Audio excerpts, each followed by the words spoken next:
એક breaking news સામે આવ્યા છે। વેરાવળમાં સ્ટેટ મોનિટરિંગ સેલે દરોડા પાડ્યા છે। 50 લાખનું વિદેશી દારૂ ભરેલ ટેન્કર છે તે ઝડપી પાડવામાં આવ્યું છે। વહેલી સવારે 5 વાગ્યાના સુમારે હુડકો સોસાયટી પાસે દરોડા પાડવામાં આવ્યા ત્યારે રેનિશ કાપડિયા નામના બુટલેગરને દબોચી લીધો છે।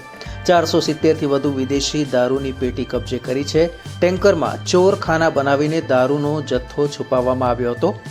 ટેન્કર ઉપરાંત એક સ્કોર્પિયો અને એક બોલેરો મળીને કુલ 85 લાખથી વધુનો મુદ્દામાલ કબજે કરવામાં આવ્યો છે। એસએમસી દ્વારા કાર્યવાહી હાલ ચાલી રહી છે। Voice of Una, Husen Bhadarka.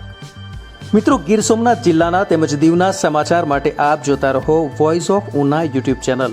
આ વિડીયોથી આપની જાણકારીમાં વધારો થયો હોય તો વિડીયોને લાઇક આપશો, મિત્રોને લિંક શેર કરશો।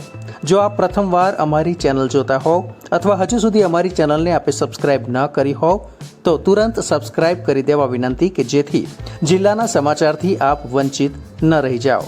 ધન્યવાદ।